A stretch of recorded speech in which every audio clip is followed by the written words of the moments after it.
We just spent an hour with Nick Raphael. He's the president of London Records. And what struck me the most was when he talked about signing Jay-Z in the mid-'90s when no one else wanted to.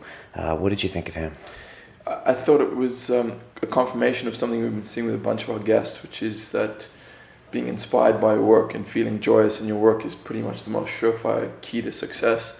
And Nick just radiated that. You can see how much he loves the music industry and how much he loves music and being a part of it. And that for me was very affirming. Yeah, the other thing I noticed is this abundance mentality, which is like a theme with our guests lately.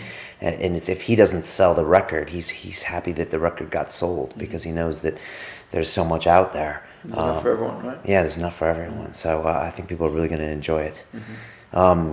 We've also got audiblepodcast.com, which is now sponsoring us. If you go to audiblepodcast.com/London Real, you can check out their audiobooks.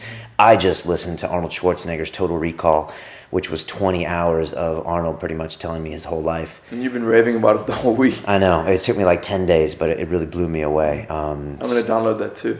Yeah, it's really inspiring. I mean, you can say what you want about the man, but it was pretty crazy. So if you go to that link and you can get that book free if you sign up for a trial, and you can cancel that after 30 days. And it helps keep the show free. Is there a code for London Real? Yeah, audiblepodcast.com/London Real. Cool. Enjoy the show.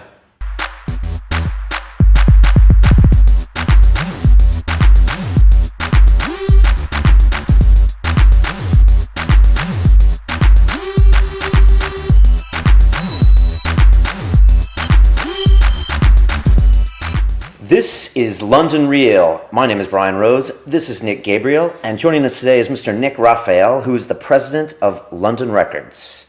Welcome. Hello. Hello. Good to have you, Nick. Hello.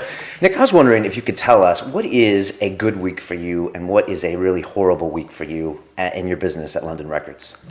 A great week is to find a great artist, is to get to sign that great artist. And that's the beginning process of any good week or good process. Then is to start making a record with them and find out they're better than you thought they were. The worst, which has happened many times, is you sign someone in anticipation of them being incredible, a world beater, the next Elvis, the next Jay-Z, the next Oasis, the next Spice Girls, and then they turn out to be as the best thing they ever did was the thing that you signed them on. A good week is when media understands the dream, the vision that you have for that artist. A good week is when the public hear the artist on the radio, on the TV, on the internet now, and tell you that they love them as much as you do, and then go out and spend their money to prove to you that they're that good. Because ultimately the only thing that matters in the business I do is that the public understand and agree with you. Because if the public don't agree with you, the artist, history will say, wasn't great. Now, there's others will say, but critically, this one was better than that one, better than that one. We're in the business of creating media, creating music, creating content for people to buy, for people to feel strongly about. And that's what I do. And I do that every day. Have done that for the last 20 years, and it's probably the most exciting, fulfilling thing I could do. And even in my darkest moments, which there are many, because sometimes you sign something and you put your entire belief, your entire effort, you convince all your team, the team that you hire to work on it, and it turns out to be, in the polite term, dog shit. And you're gutted because you believe this person was the second coming. You believe this person was the musical messiah. They were going to do for music what J.K. Rowling did for book publishing, or what Simon Cowell did for music TV. And you hope they're critically acclaimed as well. You hope that with history and hindsight, people go back and say, not only was that good, but they were the best. They were so special. The reality is, sometimes you sign something and it's hugely successful and people buy it at the time. But the naysayers, the critics say, yeah, but that's bullshit. We've had it all before. They copied someone else. They're not that original. They didn't write their own songs. Whatever the reason is, they'll dig people out. Because we, especially in the UK as opposed to the US, we live in a culture where they build people up and to knock them down. And my job is to try and find someone who no one has heard of, or someone who people have heard of, and to turn what they do into something that is tangible, is a career, And first and foremost is a career for them, and then something that can basically allow me to carry on doing the job that I love doing, which is making records and making people pop stars. Seeing someone playing a pub and then 2 years later seeing them playing an arena as a headline artist is fulfilling beyond belief. Oh, that must be amazing. That must, is that why there's so many megalomaniacs in your business? Because they basically can create or destroy a life that way? The truth of the matter is, the public persona is Simon, and he's seen as a megalomaniac. Is he? No, he's actually a really genuinely nice human being. Your office used to be next door to his, right? I used to share the same corridor as him. Yeah, when we were both BMG together, and obviously I shared some artists with him. I pinched some artists off him as well over the years. For those who don't know, this is Simon Cowell from the X Factor. Yeah. And the truth is, when you sign someone, everyone's natural reaction is it's dog shit. It doesn't matter how good that person is, they're dog shit. And then when they succeed, everyone's like, it's obvious, it was going to happen anyway. And what you have to learn to be is ignore other people. Because most of the most successful artists, everybody hates on. It's this whole thing of, they're not that great. Because normally things come from places that no one would expect. And every artist I've ever signed, and we could go through some of them, and I'll tell you the things that were said along the way. And if you listen to those things, you would stop immediately. This is heads of radio stations, I'm never going to play that record over my dead body. People in the media say, they're not even real. Other record companies say, we dropped that artist 6 months ago. Let's give an example, and I have nothing to do with her, so I'm not going to claim anything. Katy Perry was dropped 3 times. Sorry, twice. And she's on her 3rd record label by the time she had success. You're like, what? The Beatles couldn't get a record contract and signed to a guy who the last bunch of albums he signed, George Martin, had produced, were comedy albums. They couldn't get a recording contract with a record company that released music. They signed to George Martin, who was a comedy producer. Now, the rest is history. He's an incredible musician himself and was, a fully trained musician and a great producer, and he was like the 5th Beatle. But the truth was that they couldn't get signed. One of the things that I've signed and been incredibly successful with Jay-Z, he had been dropped from his label in America. He had spent 8 years in the doldrums. He had released that first album, Reasonable Doubt, on his own record label with his business partner, Damon Dash. No one wanted to release him.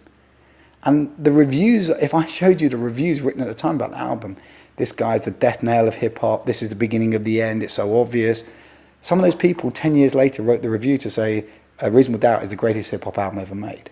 Now, I'm biased. Of course I'm going to say that. It was a major part of my career. But trust me, I nearly got fired over having Jay-Z on the label. And my partner at the time, Christian, I remember when a new boss came in and he actually said to a new big boss, and the guy who was like running the UK division said, the new guy that come in, he doesn't like your boy band, which went on to have a #1 with the next release, thank the Lord. And he doesn't get your hip-hop guy. Everyone in New York passed this guy. Why would 2 geek white guys from London be signing hip-hop artists? What do you know about hip-hop that they don't? And we went, but we think this guy's great. We love him. We believe in him. And he's like, well, if something doesn't happen quick, you guys are going to have to buck your ideas up. And I was like, yo. Anyway, looking in the history now, with hindsight, that was a genius move. This guy became... How did you sign Jay-Z? What are the semantics of that? Okay, that was really quite funny. Well, I worked at London Records. That's why now I'm the president of London Records, but this was years ago. This was the previous incarnation of London Records in 1994. And I worked there till I was in 1996. And I worked next door to a guy who's a brilliant executive, a very good friend called Christian Tattersfield. And he had the office next door to me. And myself and him were doing dance music. He was doing everything from Wigfield to Orbital, so from one end the cheesiest pop thing to the other end the coolest electronic dance band. And I was sitting next door in marketing and I was picking up the odd dance record. And this led me to be moved up into A&R and into the dance label called FFRR, classic dance record label that had some of the greatest dance records or house records of all time. Farley Jumpmaster Funk, Love Can't Turn Around, French Kiss, Little Louie, just incredible records. And they had this history thing. And when Christian and I, we were basically getting more and more frustrated with the structure and the people and where we could go, and we're looking for new opportunities. And a new opportunity came our way to go to work at BMG and set a new label up. and we set a new label up called Northwest Side Records. And the reason it's called Northwest Side Records is we both lived in Northwest London. He lived in Northwest 3, I lived in Northwest 6. So that's the thing we had in common, so we named the label. And then he said, what are we going to sign? So I said, I love this guy. He's on MTV all the time, and I've tried to call him before and do a deal, but there's a problem with the lawyer, and it's a long, boring story, which I won't bore you with. And he said, play me some stuff. So I played him Can't Knock the Hustle, and another record called, this is the name of the record before anyone gets offended, Ain't No Nigger. And I said... This is Jay-Z's record. Jay-Z's record, on Reasonable Doubt. And I said, I love Ain't No Nigger. And it used the Four Tops loop. Ain't no woman like the one I got, nobody loves me better, which was the original. Okay. And he went, ain't no nigger like the one I got, nobody fucks me better. Okay. And so he had the girl singing the hook, which is Foxy Brown, and he would do the rap. And I loved this record, and it was a club slammer. And the other record, Can't Knock the Hustle, had Mary J. Blige on, and was like a radio cut. And we listened to it, and we watched the videos for Dead President, and we watched the video for, I think we just watched the video for Dead President, and Can't Knock the Hustle. And we were like, yeah, this is great, this is great. So I looked at the label, and it said Freeze Records. Now, Freeze Records was a dance label that had Todd Terry on. And we come from dance music. So I was like, yo, I know Will Sokoloff, the guy who owns it. I called him, so I called this guy. I said, Will's Nick. He's like, cool, man, what's up? I said, Jay-Z. Oh, my God, man. These cats don't understand. I said, what do you mean? He said, these cats don't understand. I said, I have licensed their record to a distribution company called Priority. Now, Priority is like the biggest independent hip-hop distribution company in America at the time. He said, and the record's going on the radio and it's blowing up on the East Coast. And every time it blows up, the record moves up the chart. But there's a delay of 6 months between 6 and 12 months for the money to come from 6 months to the retailer to pay the distributor, and then 12 months to the distributor to account to us. That long. So I think I'm exaggerating it, but say minimum it's 6 months, maximum up to 18 months to get your money. So every time the record moves up, these young guys, Jay and Damon, want to inject marketing money, which is a logical thing to do. Your record's getting bought by people, so you want to tell more people about it, so you need to spend money. But the money's not coming quick enough from the distributor because of the way they structure the deal. And because they are not only licensed it, they licensed it to somebody else who licensed it again. So they were screwing. They had no money. So Jay and Damon were stuck. And Will was every day getting them calling up, going, yo, where's my money, man? Where's my money at? And they were like, oh. He's like, I ain't got no money. And they're like, just advance us some money. He said, well, yo, how much money do you want? He's like, we need 100,000 immediately. We need 200,000. He's like, we ain't got that money. So he's on MTV, his videos are being played, and they don't have any money. He's got no, and by the way, this is true pop stars all the time. Okay. So this guy's now blowing up. He's got no money. So I call up in the middle of this, and he said, yo, Nick, take these guys off my hand. Take these motherfuckers off. I can't handle this shit. With dance music, I put a dance record out. We get money in. The guys are cool. They're DJing. They're producing. But this guy, he needs this to sustain. Whereas the dance guy, he puts a record out to get him more DJ gigs, get more remixes, get him more production. So he doesn't need this cash straight away. Whereas Jay and Damon, this is their lifeblood. So I said, okay, give me the number. So he gave me Dame Dash's number. And I called Damon and I said, hi, my name's Nick Raphael and I run a label at BMG called Northwest Side Records. And he said, yeah, I just want to license your record. He said, you at BMG? He said, yeah. So you work with Clive Davis and these people. Clive Davis is a legend who ran Arista Records, and you know the RCA guys, and you know. I said, yeah. I said, I know everyone, and you know one. I was brand new at the label, but how old were you at the time? 25. Okay, but they were young too. Yeah, Jay is 2 years older than me, and Damon was the same age as me. Okay. But so I flew to New York with Christian. So we both went there, and we get to New York, and when we get there, we go to their office, and at the time it was cool for the guys in the record business to wear like a raincoat, like a full raincoat thing, and we used to have these raincoats, and it was like London trend. It was like a Macintosh thing.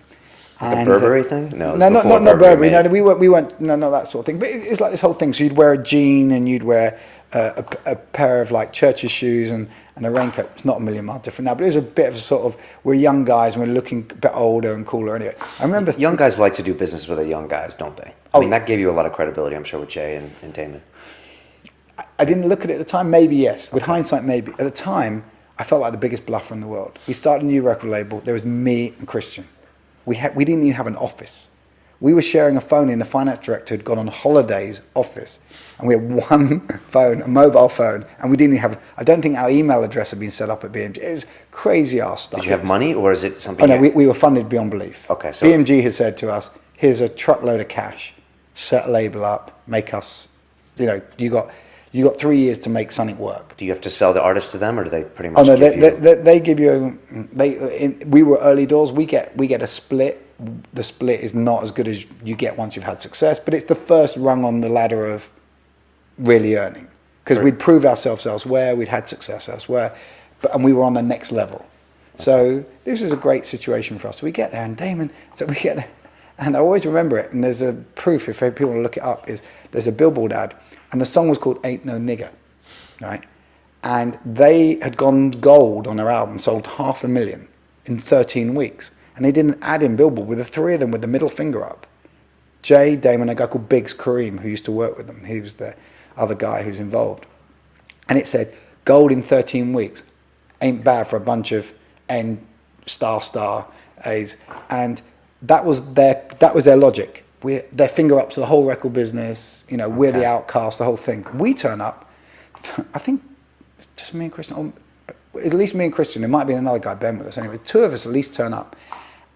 Two white guys in Macs turn up, and the woman at the desk said to us, "Are you IRS?" We were like, "What? Are you IRS? What's IRS?" And we were like, "No, we're English." And she's like, "You DEA?" I'm like, "No, we're not DEA. What are you talking about?" And she's like, we look like the two geekiest guys you've ever seen, right? And we're like, "No, we're from the record club." "Oh yeah, Dame J said, yeah, hang on, they're just doing a photo." And they came back and they like, "Oh, check this photo, we did this," and da-da-da. Anyway, about 3 weeks later, we saw the ad. We couldn't believe it. They did a whole page black and white ad in Billboard, which is like the music Bible in America. Okay. Is it a wrong move? No. It was a brilliant move. Okay. What it was punk. Okay. I think hip hop is punk. Interesting. It's startup, do it yourself. I got nothing Or but it was respect punk. for it. Is it still punk? I think a black hip hop culture is a brilliant book called, can I forget the bloody name?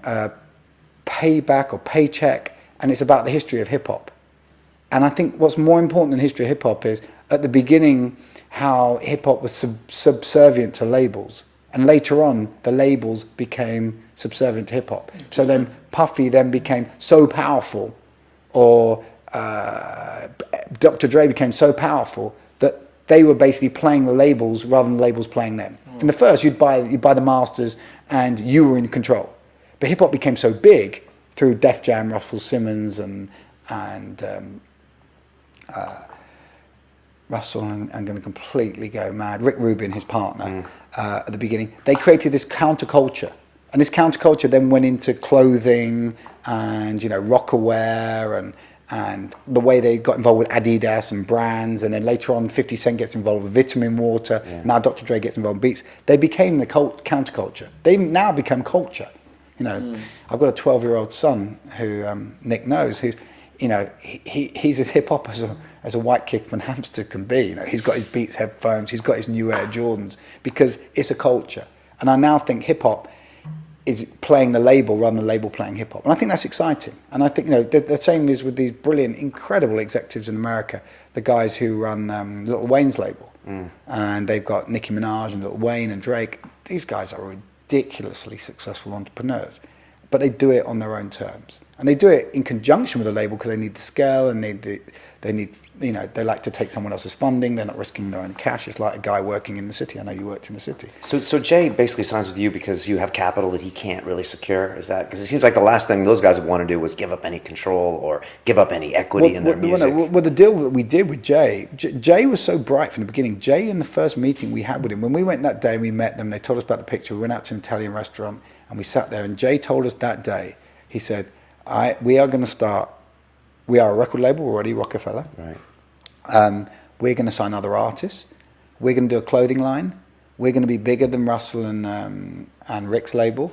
That's the aspiration. We want to become the biggest. I want to do this." He named about 5 things he wanted to do that he's later done. And we sat there, me and Christian left there and went, either this guy is going to be the greatest, or he's crazy. And we both went back to the thing and said, "I hope we're right, but there was no doubt in his eyes. He was telling the shit. Is that what you want to hear when you meet an artist for the first time? Do you want to see that kind of vision or entrepreneurism from someone like that? You want to see a vision, and different people are different things.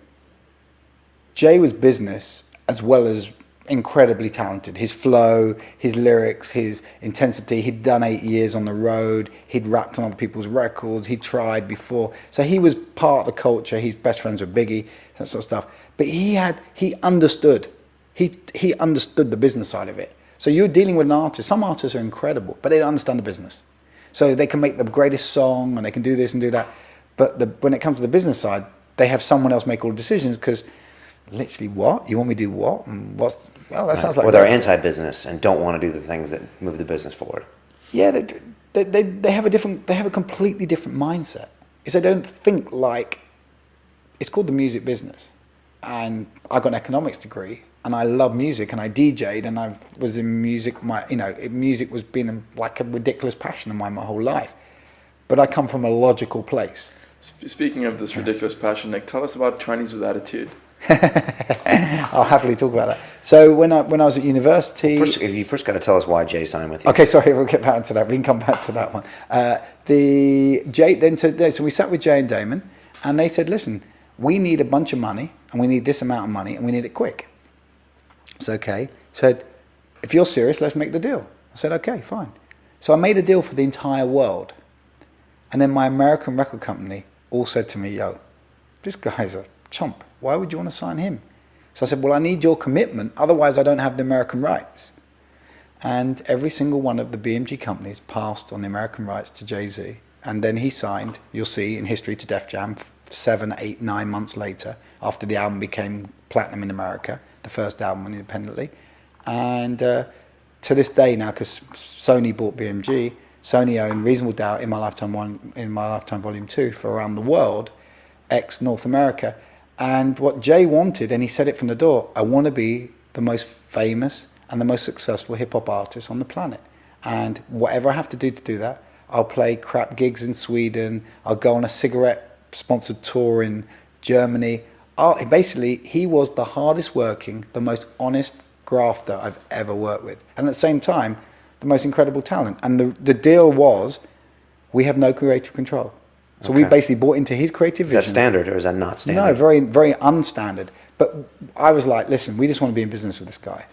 And let's just make the deal, because if that was really important to him. The money was not crazy. The money was very sensible. Millions and millions. No, we're near that. And you bought international rights. You didn't get the American rights. Well, we had the right to buy the American rights, but our American labels just thought we were just two white chumps from London signing. Why would you sign a guy that all our hip hop specialists don't get? So you didn't sign with him, or you did? We signed him everywhere outside North America, because we couldn't get a North American licensee. Because BMG wouldn't sign off on this. But no, BMG in North America said, "Yeah, don't waste our time." How many times has that happened in history, that the incumbent bureaucracy has been so short-sighted and just missed out on a golden opportunity? It happens every single day, all the time. Right? It happens all the time because there is.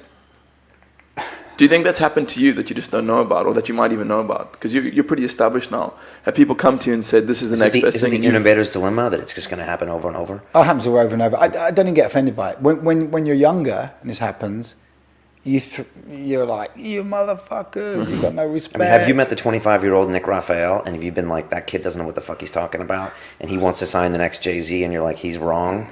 That's going to happen sooner or later in your life, right? It's definitely going to happen to me in my life. Okay. It's happened before, right? I mean, people have come to you with a signing and you said, no, this is crap, and it's turned into a huge hit. Or not? Not really within my own staff. You know, I work with one person, a girl called Jo Charrington, who's exceptional. It's probably one of the best executives there is out there, in my opinion, and has been incredibly successful working with me. And she's outstanding. We do everything on the basis of we both have to believe, or one of us has to believe so strongly the other's willing to give up. So we almost do like this. If we can't convince the other person, we can't do it. The truth is, it will happen to me in history. I've had things I wasn't allowed to sign that was successful. You just got to do it. If you want to take the corporate buck, which is a safe option, the way to do it, you got to deal sometimes with the corporate politics, and that may mean someone doesn't want you to do it, or they won't put your record out in a different country. And you know what? Part of growing up is to say, okay, and if you want it on your own terms, risk your own dough. And if you're not willing to risk your own dough, you got to learn to play their rules and play and learn to the politics of a building. And your own dough, as in your own personal dough. Yeah, yeah. So you put your own money into some artists? I put my money into my publishing company. And would I put my money into some artists? I think at some point in the future that may happen. At this moment in time, I'm committed, and I want to create my label for Universal, which is who I'm involved with and I work for.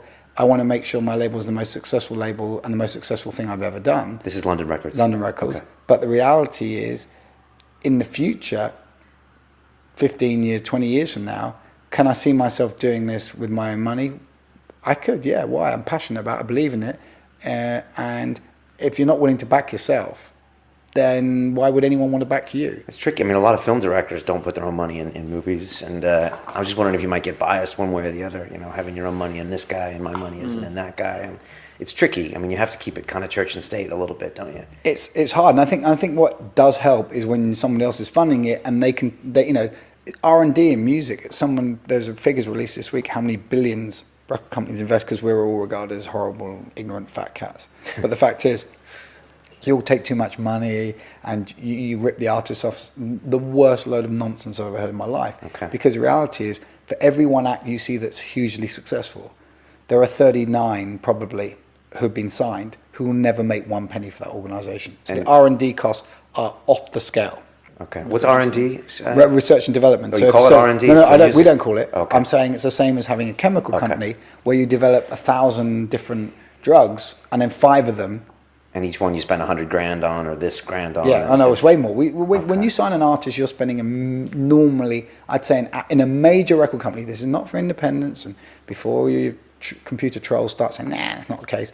I say, in my knowledge, having worked within several of the major record companies and seen the P&Ls of most artists, it normally costs about $500,000, right, minimum to pounds to bring an artist to market. Minimum. Okay. And in America, it'll be even more, because you've got a bigger, you know, you're dealing with 352 million people as opposed to 77 million Will people. you spend that money on studio time? Will you spend that money on promoting them on MTV? Or, you know, what's in that okay, the things that you would spend. First of all, a signing. You have to give them some money. Give them cash. Okay. You have to give them cash. Then you've got to make a record. Okay. Then you've got to do some marketing. Then you've got to hire people. In my case, because I don't have a staff, you have to hire people to work on the project. You have to make videos. Okay. You have to create content. You have to do tour support. So before they earn any money on tours, they have to normally get supported by the record label, who say, I will pay for you and your pals to go out and play. So you're involved in video creation and everything. All the creative is that as well? 100%. That's intense. That's cool. Yeah. There's so many questions I could ask him. Yeah, right you can. Yeah, I want to know specifically about you dressing up in a dress and playing as a DJ. Okay, that's a fair and a very interesting story. So when I went to university. First of all, I went to university in Leeds so I could play professional football in Bradford. My dream and my desire is to become a professional football player. Mm-hmm. What I realised within about 4, 5, 6 months of playing in Bradford, training with the team, playing a couple of times for reserves, that they were like, yeah, you will sign you, but you got to leave university. I was like at the club watching me play every day, like being aware of myself playing and thinking, I'm not going to make the grade. I might just about make the grade at Bradford, which was a division below the big division, and I'm really not going to earn. I'm not David Beckham. I'm not Lionel Messi. I'm not going to earn crazy bank, and I'm not probably good enough to play in the top division in any club. I thought to myself, I've really found my level here, and my levels is not going to be enough to fulfill my ambition in life. And you know, it's pretty impressive that you did that, because a lot of people, they won't be able to identify that. They'll just keep pushing and pushing and pushing. The reality is, it was too bloody obvious to me. It was like going into a boxing ring and you lost your full fight and your 5th fight, and you're saying, yo, you know, maybe I need to change weight, maybe I need to change trainer. You know, maybe you're not cut out for this. And the truth of the matter was, I was good enough to beat everyone in the amateurs, but I had 4 pro fights, and I was like, I'm not that great.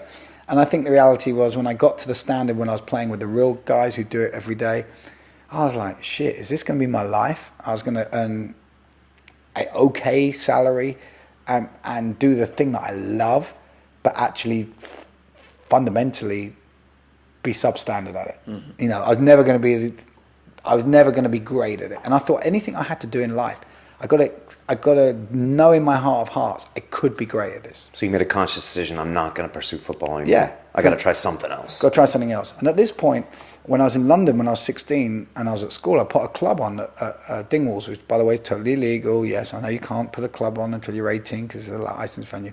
I lied, and I put a club on, and it was hugely successful. How important do you think breaking the rules is for anyone to have success? Depends to what level you break rules. It depends if the thing that you do to break rules has long-term consequences for other people, or whether it's something that has no real consequences and will have you know, if you do something that's the difference between a lie and a white lie. You know, there is a decision. If I did it and it was cause harm to other people, or I did it and I risked other people's lives or something, that's unacceptable. Or I did something and I defrauded you of something, that's a different thing. Putting a night on a nightclub and being a little bit sort of ambiguous about my age. All the kids turned up, we all went, they still had to show identification if they wanted to buy alcohol. If they had dodgy identification, that's their responsibility, not mine. And we did it, and it was a huge success. We made a bunch of money. This is like a little club that you started on your own? No, it's just this one-off night when we were at school doing business enterprise with a bunch of my pals, because we had to do something in my economics group where you had to create something. So people were making like, you know, pencil cases or birthday cards or whatever and selling them to the family. I was like, that's bullshit. I want to hang out with girls and I want to listen to music and I want to be the man. So me and my 4 friends decided we're going to set a nightclub up. Anyway, we did that and it was a success. So I hadn't done that until, this is where the big white lie comes in. I hadn't done that until I did that at 16. When I got to university and I was playing football, I didn't turn up to university for the first year, for the first 6 months. And a lot of the stuff they're doing, I was getting the notes and I was reading the books. I was like, yeah, I can handle this shit. Once in a blue moon, I turned up to a few lectures. It was cool. And then I saw a nightclub in town opening up. And so I decided to go to the nightclub. And I said, yo, I've got experience. I ran a nightclub. And the 2 guys that ran the venue had no experience whatsoever. So they're like, yo, we got this guy from London, man. He's done clubs in London. You're running things. I was like, whoa, running it? What are you talking about? Oh, yeah, I can handle that. Yeah. How much are you going to pay me? And they told me how much money. I was like, yo, I'm doing this. But I've been working in a pizza place in between. So I was like earning rubbish an hour as a pizza chef. And by the way, I was happy to earn rubbish an hour because I needed to eat and needed to live. And I totally understand that was all I was qualified to do at the time. Next thing I know, I'm going to get a run at running a nightclub, a whole nightclub. And so I was putting carpets in, ordering sound systems. They were bringing money in every day. How much you need? 10,000. Yeah, we'll bring 10,000. How much you need? Oh, I'm going to put a lighted dance floor on 12,000. Yeah, there's 12,000. How old are you at this stage? I'm like 20. Okay. 19. And this was all going crazy. Anyway, I did that. It was a huge success from the door. I then had a disagreement with the guys who ran it creatively. So the other big club in town, which had 3 venues in one club, they hired me. So I go and run for them. And that was a great success and it was incredible. And I was doing my university notes at night when the club's running downstairs and people are bringing money up, and I was booking DJs and doing advertising campaigns. So I was like, this is easy. And it was easy because it was my nature. My family always in business. Everyone's always in business around me. So I was like, hey, this is business. You buy, you sell, how much you earn, how much you need to get the door. It's quite easy shit. So why aren't you a club owner? That's what I want to know. That's because that's a whole different business, and it's not a business like thing. And my life led me. You'll see where my life leads. And then Nick asked me the question how I did this, and people look me up on the internet, see this TWA thing, trannies with attitude. Why did you dress up as a woman? One night we had this club at the back of the venue, the smallest club, called the Kit Kat Club, and 2 friends of mine, Paul and Susie, ran it. And the best looking girls in town were coming to this club, and they were wearing less and less clothes. And they were getting more outrageous, more crazy. I mean, some girls would come with no tops on and they dance. So all the beer guys in town, the rugby guys, would come in and go, yeah, the girls get their clothes off and everything in this club. And that was not the vibe. That was not meant to be the vibe. It was meant to be a free place, a free spirit. You'd go crazy. It was almost hippie in its mentality. And we wouldn't play house music. We'd play hip hop, rag groove, rock records, lounge records. We'd play any type of music you like. And we were the alternative to when ecstasy and house music was blowing up. And in the other room, we had a house thing. And at the bottom, we had like a jazz or we had a goth night. We had all 3 different venues going on. But this one back room was the coolest, the funkiest, the best looking people. And Paul and I used to DJ. So one night we got back and we were crazy, we're off our faces. And we were crazy and we were drinking and whatever else we'd been doing that evening. And Susie said, I can't handle it anymore. She was a girl and she was Paul's girlfriend. She went, we need to get rid of the beer monsters. How do we get rid of these guys? And we can't have it. If we put a sign up, no beer monsters, you're going to get more beer monsters. Like, Beer monster is what exactly now? just a guy comes, drinks loads of beer, stands at the bar and goes, great tits, great ass, I want to fuck that guy. Just completely not part of the vibe of, I want to dance, I want to hang out, this is great music, I get the thing. So what did you do? So what we said was, we decided the only way that we could get these guys out was we hit the one space that they hate. We hit homophobia, right? Because these guys are naturally homophobic. Yo, I think he's a faggot, right? And we were like, okay, so we were like, so what are we going to do? Like have a gay only night? And she's like, we'll make it a gay club. And she's like, you know what we're going to do? So what she says, we're going to make it a ladies only night next week. I was like, whoa. Paul and I DJ in this club. So we're not going to come to our club anymore? So she's like, no, you can come, but you have to dress as a lady. So me and Paul were like, off our faces, yo, that's crazy, let's do that shit. And the most famous group in the world at the time was Niggers with Attitude, NWA. So Paul goes, we'll be TWA, Trannies with Attitude. Okay. So we decide, this will be crazy. So we tell all our friends, wear a skirt, wear a kilt, wear something, but you have to not come as a straight up guy. And by the way, before Scottish people hate me, the kilt thing, that's what other people chose to do. I'm just repeating what they did. So we did this one night, and it was a crazy ass thing, because what happened was when the beer monsters, who knew nothing, we made it amongst our friends, and then we put these signs up, girls only night, girls only night. These guys go, hey, I want to come to your club, yeah, my friend last week said there's really fit girls in it. And the girl on the door said, yo, it's girls only. And then suddenly walking on the street be some guy in some high heels walking. You're like, what's he? So were you signed as TWA? I was. No, so you were? No, so what happened was, we played as TWA for one night, and some lady called Jean Branch, who was a club promoter, no, she wasn't a club promoter. She was a club promotions girl for a record company where she got DJs to play the records in the clubs. She saw us. And she was like, and the night we had that night was the craziest, because none of the beer guys came. So the girls were going crazy. The guys all dressed up, all had makeup on. It was like the best fancy dress party I've been to. And me and Paul DJ'd. She turned up that night. She's like, oh my God, this is the best night I've ever been to. I think we shut the doors. We had a lock-in. We had crazy stuff. The next night, the most trendy club in the country at that time was a club called Venus in Nottingham. And she went there, and the promoter said, where'd you go last night? Oh my God, I went to this club called the Kit Kat Club. And these 2 guys DJ'd called TWA, and they're the best DJs I've ever seen. And he was like, I've got to get them in my club. How do I get them? He goes, well, this is Nick Raphael. What, the club promoter from Leeds? No way. Yeah. Thought he was a professional football player. Well, he's not anymore. He now wears skirts. So he's like, yo, call me up. So on the Tuesday, he called me and he said, will you come and DJ at my club? I said, no way. One off, never again. It was funny. I ain't doing that shit again. He said, okay. And he offered me an amount of money for me and my partner, Paul, to do it.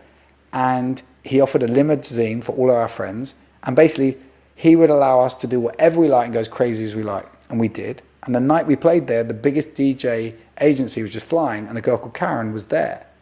And she's like, you guys are the best bloody DJs I've seen. We were technically terrible, but we were the party guys. And we then got 6 months worth of gigs at £1,200 a gig for 2 hours.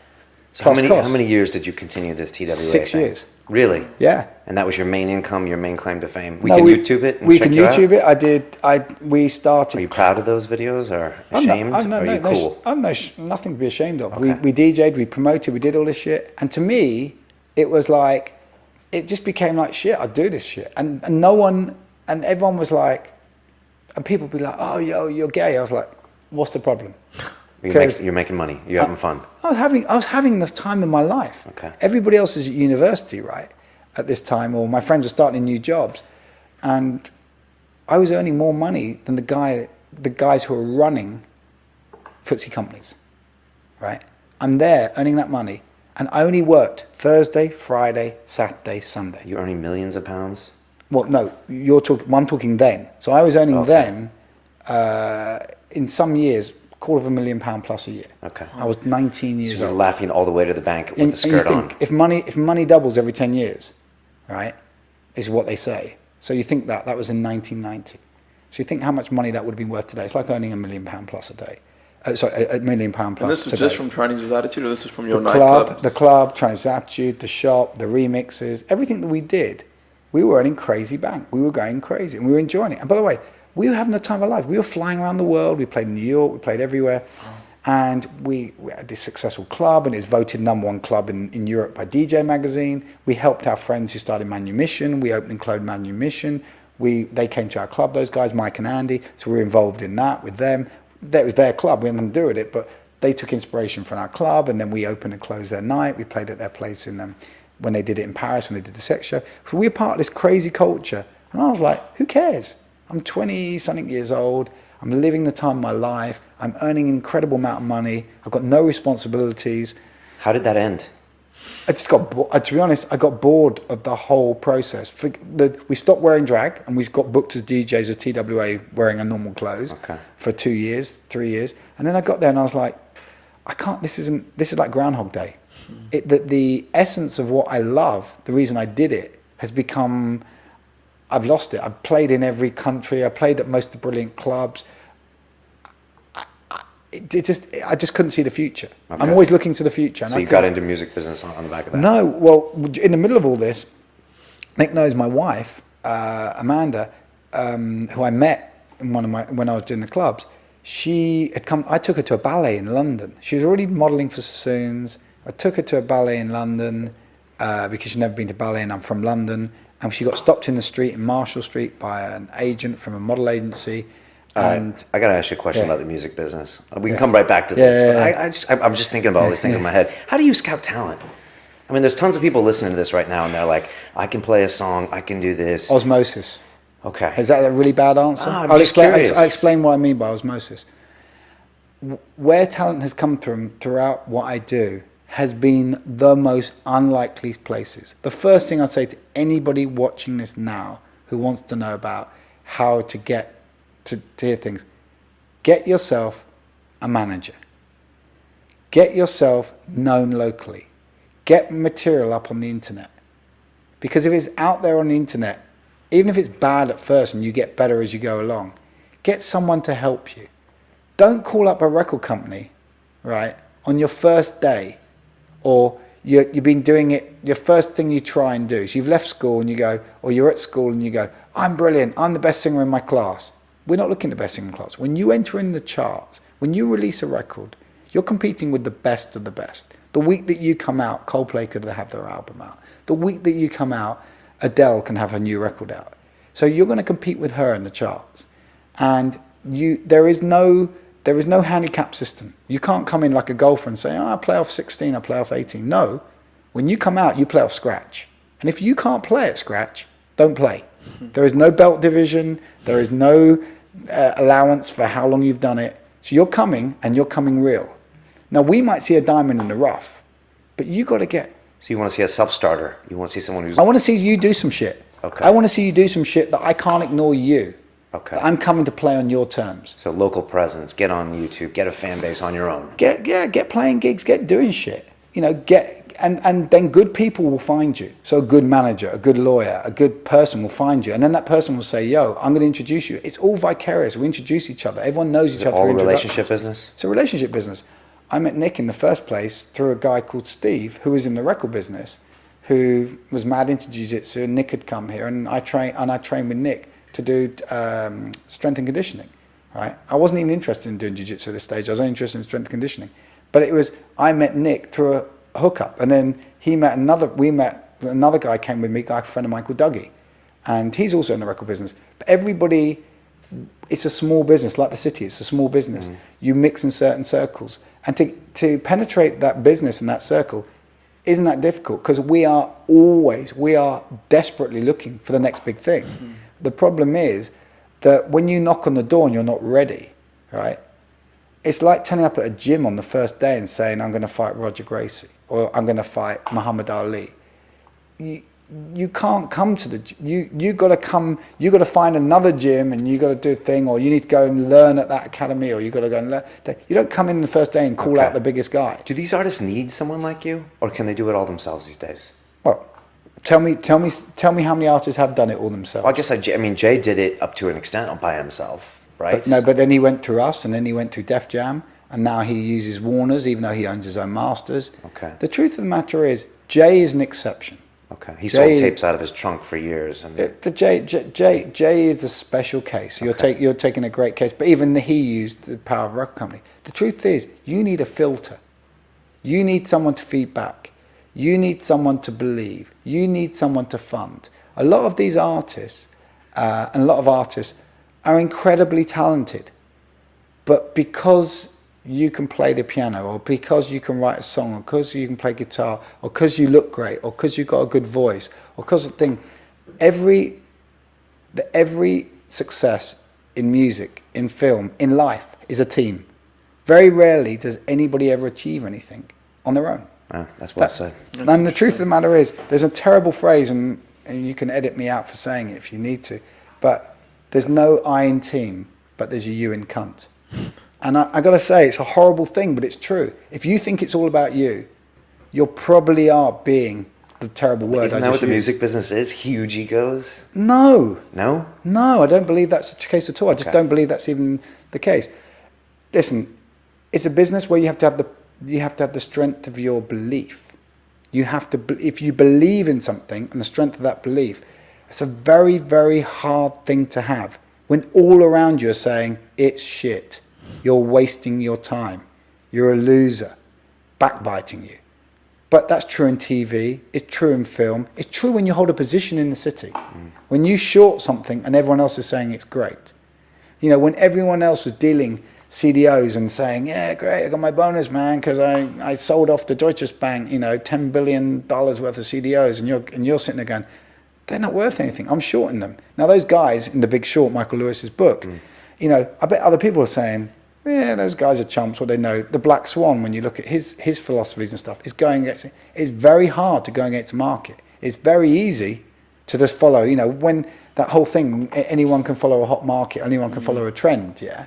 The truth of the matter is, when you really win, you normally have to go against trend. So all of your artists have had so many no's, have had to push through. Beyond. Almost, and I specialize, I'll try to specialize in a business where I always are the first or the last person you see. If everybody else is interested, don't come to me. Oh, you are the first or the last. Or the last. I never want to be the person in the middle. I never want to be the person you see when all the chumps are in. I'm normally say, it's just not for me. Good luck. Interesting. How long does it take when you see an artist's work until you make a decision? I mean, is it like 10 seconds or 15 seconds? If I showed you a video on YouTube. Let me tell you this. Brilliant. I'm dying to know this answer. Here's a brilliant thing. I always say the record business is, the record contract you sign is like a prenuptial agreement, right? You only ever refer to the prenuptial agreement if you fall out. If you're happily married, no one ever looks at the prenuptial agreement, do they? You've been married 50 years. You're never going to look back at your prenuptial agreement. By the way, I'm not arguing that prenuptial agreements are a good thing at all. I never had one. I never will have one. I've got one wife. I'm very happy. But the truth is, the prenuptial agreement is to say that if we ever fall out, these are the terms on which things get sorted out. Or if you make money, this is what I pay you at. And if you do make money, they normally come and say, can I have some more? And can you give me a bigger share? And you normally end up doing it because it's the natural process. And you say, will you give me more albums? They say, yes, as long as you give me more money and you give me a better share of what I deserve. Because you have to keep the artist happy. It's not like a legal contract. Because if they're not happy, they're going to go. Well, if they're not happy, they're not producing good music. They're not happy, and you say, I'm going to sue you. They say, well, all right, fine, I'm not going to record any music. And then you're but that's not the basis. But what happens is you speed date, right? You don't have an opportunity in this business to normally hang and feel them out. You don't go on 12 dates. When you see an artist, either you think, wow, like when you see a potential partner, a future sexual partner, whatever, you see someone, you're like, yo, I get the vibe, the chemistry, we're cool, we're rolling, we're happy, it's a good thing, right? And next thing you know, you signed up. And it's almost like it's the craziest blind date of all time. But sometimes you've been watching them from far. Okay. right? Because you've been looking at them on YouTube, you've been listening to their demos. But once you meet them, either that chemistry is there, either they think, yeah, you're the person going to help me because you're going to make a big difference to their life. Or they think, he's full of shit, I hate him, he talks rubbish, he doesn't know anything. You have to meet the artist. Is that a big... 100%. Really? And by the way, I've walked away and they've walked away from me equally when I've walked in the room and gone, the guy's a dick. What are you looking for? What if he's a talented dick? But sometimes you've got to think you've got to work with this person. Okay. And by the way, they're only a dick to you. It's subjective. Yeah, I know. Right? And the other thing is, we're not selling talent all the time. We're selling likability. Not our likability, your likability. So if you're my new artist and you're a crazy dick, but you're incredibly talented, the truth of the matter is there's a lot of crazy dicks that don't sell any records. There's other people who aren't crazy talented. You know, there's people you can look at in history who were not the best singers, who were not the best looking. Best looking is not relevant. We're dealing in an audio business, but you've got to have the charisma and the look and the vibe. But sell hundreds of millions of records, tens of millions of records, and you say, yo, how did they do that? Because they're ambitious. Mm-hmm. Ambition is the number one. Ambition and likability are the two most important things. Okay. Talent, right, can go on a scale. But if you are unlikable, you can have the greatest talent in the world, but no one's going to buy your record. That's interesting. They want to buy into you. You can have the actor who's got the greatest talent on the planet, but they're totally unlikable. The screen, the TV camera magnifies you. So if you are an awkward person, you look more awkward on TV. If you are a fat guy or a fat girl, you look fat on TV. TV puts 20% on you. I think TV puts 20% on everything. So if you're... That's interesting. So, and I think that's what happens. I'm looking for... I had Boston Consulting when I worked at Sony come in one time, and God, did they hate me. And maybe a lot of people watching this are going to hate me as well, but they came in and said, yo, your success, your ratio of signing things to success is disproportionate to the business as a whole, as to Sony or to the overall business. We've done a thing. Explain to me how this happens. I said, if I knew how I did it, I wouldn't work for these guys. I'd be a billionaire and work and fund it myself. You know, I get funding and just do it myself. I think no one really knows what goes into a hit record. Like it's a like a je ne sais quoi, sort of like it's an intangible kind of thing that you can't create a formula out of. You can't like reverse engineer it, and it's impossible. There's no such thing as reverse engineer. Most of the things that happen, it's unbelievable. If we go through the history of shit that happens, and you go, really? It got to there? That? How? What? There's so many brilliant stories about songs and records, and some of them are apocryphal, some of them aren't true. There's a story which I'm sure you can ask because you know the guy who signed them, Coldplay, where he was asked to write one more song in the studio on the first album. And he went into the rec room, and I don't know if this is true. It's a story I've heard a million times. It could be exaggerated, it could be apocryphal. But allegedly, Chris Martin was flicking through the yellow pages looking for inspiration for something, for another song. And, you know, I wrote this song for you, and it's all yellow. Right? Oh, yeah. Now, this might be rubbish, it might be true. But trust me, songs are written. There's a brilliant one which I heard from a woman called Gwen Dickey. She was in Rolls Royce. And, you know, she sang Car Wash, Wishing on a Star. And the most successful song that's been covered a million times, one of my favourite songwriters ever, Norman Whitfield, and a guy called Barrett Strong. And allegedly, she told me when I was in New York with her that song was written because Barrett Strong was told by his wife if he spends another all-nighter in the studio, that she can't handle it anymore and she's going to leave him. And he comes back from the studio session, and of course he comes at 7, 8 o'clock in the morning, and he grabs the mail from those old American mailboxes you saw, you know, at the end of a drive. And he grabs it out and he walks up the drive and he opens the door and he goes, I'm home, honey. He looks upstairs. Obviously, this is added with a little bit of flair because I don't know what he really said when he walked in his house. I'm home. Anyone home? And he walks up the stairs and he walks into his bedroom and the closet's open on her side and all her clothes are gone and the bed's not been slept in. And he opens the door to the bathroom and on the glass it says, you abandoned me, love, don't live here anymore. Right? And he fell to his knees and with a pen, biro, he wrote the entire song on the back of an envelope. Wow. Are the best songs Right? written with anguish? Oh, you my look at God. Amy Winehouse's album. You look at I'm thinking Gwen Stefani's album. You know, the whole "Don't Speak" and all that stuff. Is that the best stuff? This stuff is real.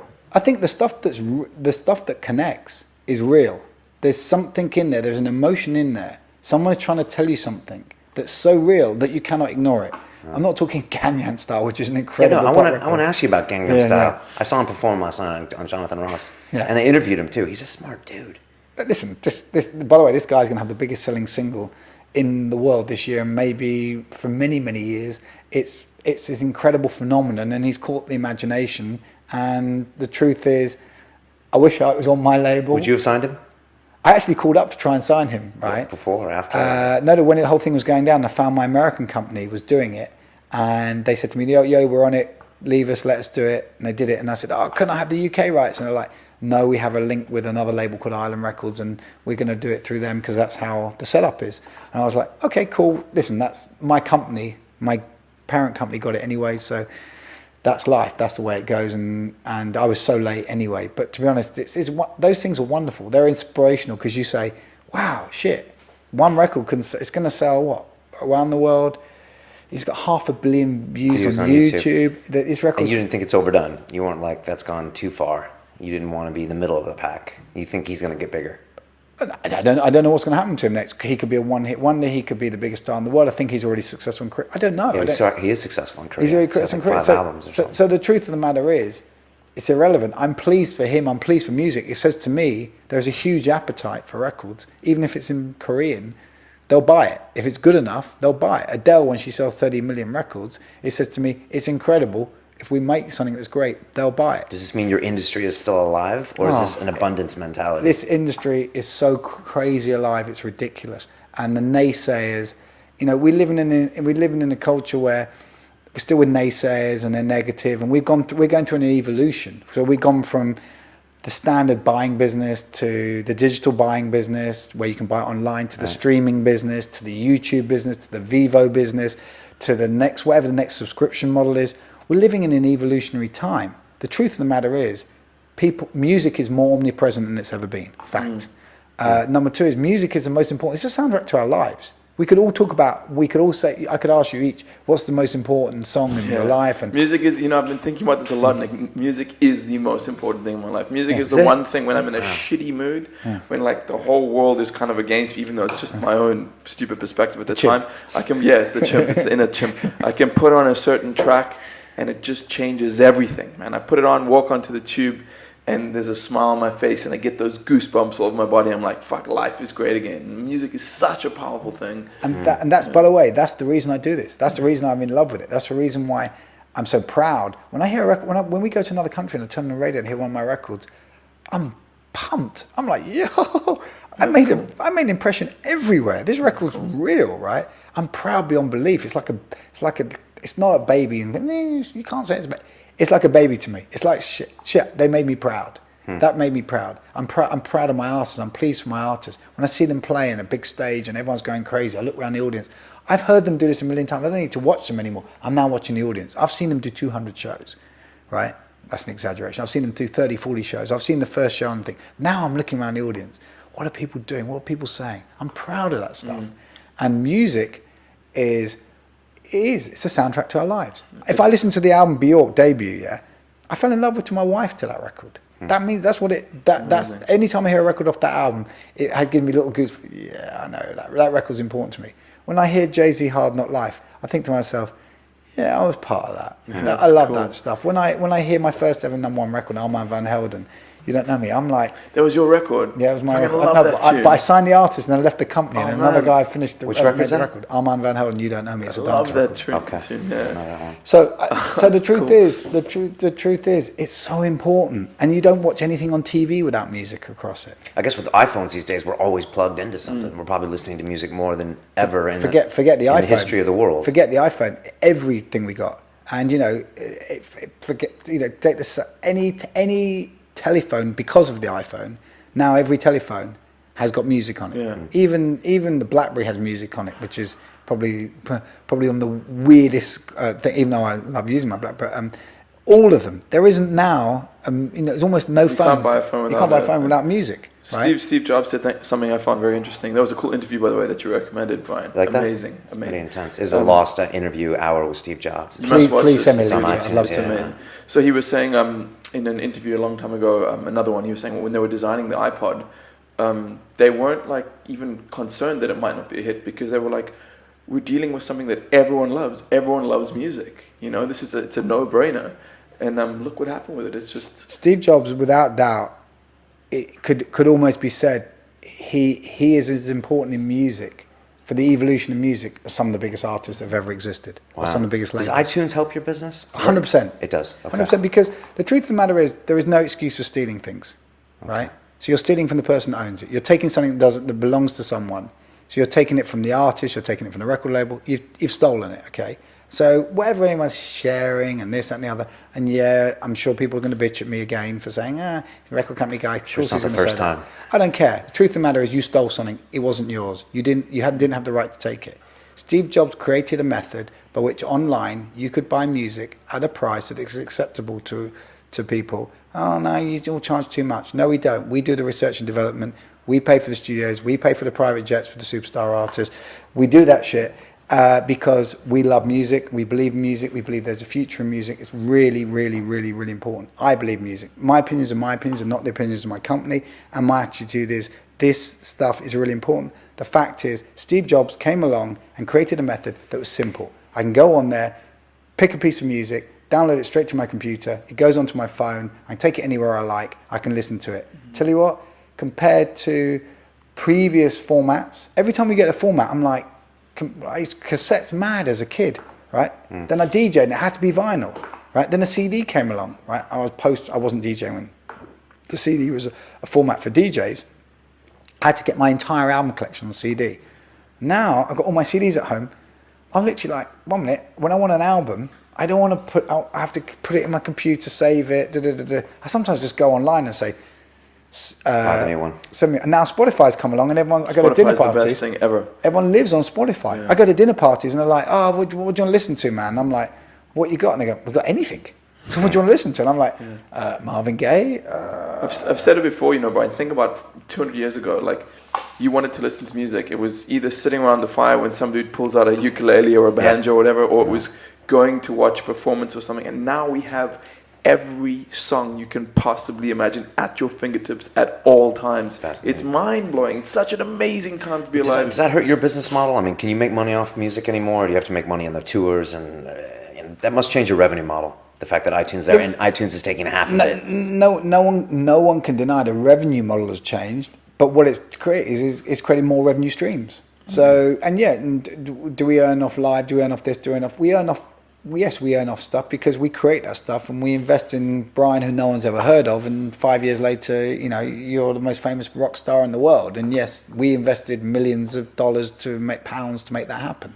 The reality is, they've changed the business model. The business model is evolving with society in the digital world. How do you guys make money off Spotify? I mean, how does that work? I still haven't figured that out. I'm 100% honest with you. There is, every time something's streamed, we are paid an amount of money. Is that how it works? Every time I stream a specific track, you guys get... But it's 0.000. I don't know. I don't even know what the figures are, so I would be an idiot to even say. But it's like a minuscule amount of money. It's like when you watch something on YouTube, we get a minuscule amount of money for every play. Right. But when you add up tens and tens and tens of millions of point, it suddenly becomes it's like a trickle of money. There's a recurring for the iTunes. There's a recurring theme here with a bunch of our successful guests, and that's this abundance mentality. And I feel it with Nick as well. As in, there's, he wants other artists to become famous. He wants Gangnam Style to be famous. He wants all these people to sell records because it means that he sells more records. Well, it means there's a bigger field for me to play on. It means that I can't hide behind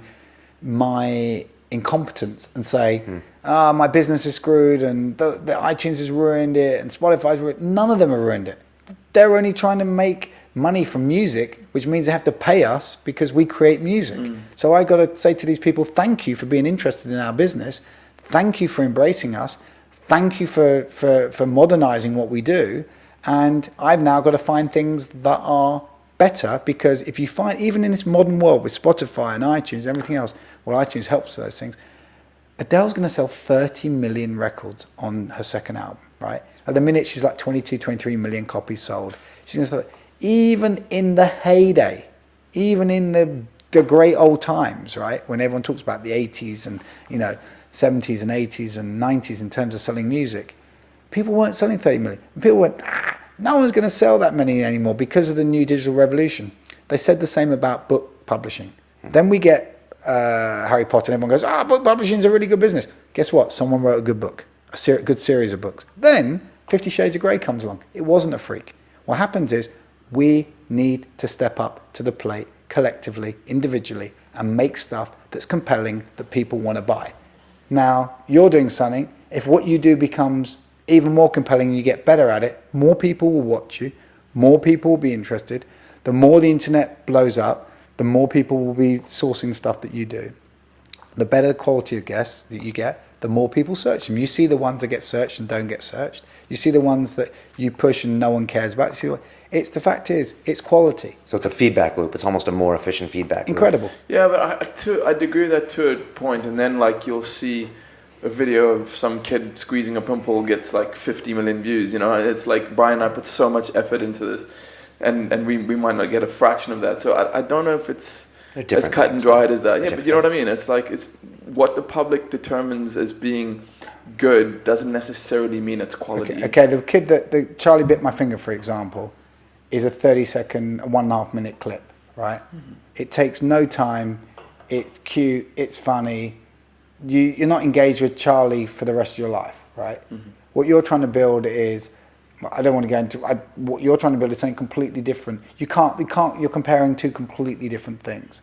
It's just because someone watches Charlie Bit My Finger 180 million times or whatever it is, doesn't constitute that as a serious piece of, a serious thing, a good thing. The fact is, it was something that caught imagination. It's cool. It's funny. It's part of culture. Mm-hmm. End of story, right? What when we're trying to create a piece of music, we're trying to create something that some things are Charlie Bit My Finger style, a one-off hit that no one really cares about in 10 years' time. Other things, Adele's album is probably going to be long-term quality. Mumford & Sons, long-term quality. Mm-hmm. Some other records that are slow builds that I love. Personally, I love this Ben Howard record that Island Records put out. It's a really cool record, and I recommend it to loads of people. There's a kid called James Vincent McMorrow. I tried to sign him when I was at Sony. He's on a little label called Believe. I love his record. It's special. These things, some of them get the recognition. Some of them are word-of-mouth records. Some of those things build. But, we got to find things that are incredibly compelling, incredibly brilliant. We got to do things. In this digital age, it's easier for people to hear what we're doing. In the past, the barriers of radio, the barriers of TV, the barriers of magazines, it was hard to get your shit heard or talked about. Now we've got blogs. Everyone talks about everything. I get it. Wow. We're almost running out of time, guys. But I just wanted to know what's the future for Nick Raphael. I met you actually at the airport, and we were coming back from Rogan, and you mentioned, okay, you're in London now. You're talking about the LA music business. I mean, you kind of made a reference that might be the Premier League. But how much of your business is global? And what's the LA music business like compared to the London music business? The business is 100% global. Okay. With the internet, the business is global. With the iTunes, the business is global. The reality is, my comment to you when I was in LA and I will stand by is LA is America's Champions League. Okay. Right. So when you're in the music business, America's the biggest market in the world, and by far, right? By factors of 10. Well, it's massive because it's 352 million people. It's ridiculously big, and if you break America, the level which you can sell tickets, the amount of people you can sell to, it's a whole different scale. Successful record in the UK, a stupidly successful record in the UK can sell 2-3 million copies, really ridiculously 4. In America, you can have records that sell 10 plus million copies, rarely, and same true in the UK. So you can see the multiple scale is a big difference. And just the multiple of people is 5 to 1 or 4.5 to 1 or whatever the ratio is. So for me, there is a global business. And I said to you, and I've said it to many people, one day I'd love to play on the global scale and to compete in Champions League. It's like I'm a soccer fan. If you want to play football and your club wins, your league, you want to go and find out how good you are against the Spanish champions and the Italian champions and the French So being champions. in LA would make a difference? Well, LA is the center of entertainment in the Western world because you've got movie there, you've got TV there, a lot of sync things are there. A lot of the best songwriters in the world now live there. The external songwriters are guys who write for other people. Right. A lot of the best producers live there. The weather's better than it is here. I know Nick constantly, the South African who doesn't like the London weather. I'm used to London weather. I grew up in London. Is it important to be local to press the flesh and to get those deals done, do you think? Listen, I probably go to LA at least every 2 months because of the nature of the fact that a lot of the entertainment companies are run from there. A lot of stuff happens. Like we said, in the global age, the biggest selling record in the world in recent times came from the UK. So it came from the UK artists. Yes, there is Americans involved. Yes, Americans have written on it. Which album was that? Which is Adele. Adele. I keep mentioning her, but is the case. Truth of the matter is, it's a global business, and I love what I do. I think you have to be. I think everyone has to be flexible in the modern age to be willing to move around the world to fulfill your dreams. And I think it's good to see the world. And I'm very lucky and very fortunate. I travel all the time. I see lots of parts of the world. In the time that I'm not traveling for work, I travel with my family and we go to the most ridiculous places on earth because my wife and my children want to see what the world had to offer. And I got to say, I think, with modern travel, you've got to take the opportunity. Nick refers to 200 years ago this and 100 years ago that. Listen, modern travel is relatively, and I say relatively, so before anyone kills me for this as well, is relatively cheap in the modern age. You should try and make every effort to get on a plane and go and see other cultures and other people and find out how they live and thing. And and I think that's important in life, and I think it's a good thing. And if you want to sell records on a global basis, you got to learn the value of melody. You got to realize when you get off a plane and you're in Africa and you hear an English song that you can't even believe, and you suddenly say, oh, they love this song here. I climbed Kilimanjaro and I remember wandering around Tanzania and stuff and hearing music coming out of places going, whoa, they like that? That's crazy. I didn't expect that. And you go to Brazil and stuff and you hear British music. It's amazing. Yeah, it is exciting. Wow. Do you want people to contact you? That's the question. If so, how would they? Should they follow you on Twitter, or are you worried you're going to get so many emails from all the aspiring artists? I'm at London Records. I'm completely contactable. nick.raphael@umusic.com, which is my office email. Umusic. umusic.com, okay. Which is letter U, music. Of course, I'm available to have things sent to me. We have people who listen to stuff. If it's great. If I know you or you have a history with me, of course I personally listen. If you're sending me stuff blind, the reality is it's probably going to be listened by someone in our office, and they go through the hundreds to 250 emails we get a week, probably, of new material, and they listen through and they decipher probably the top 10, 15 things.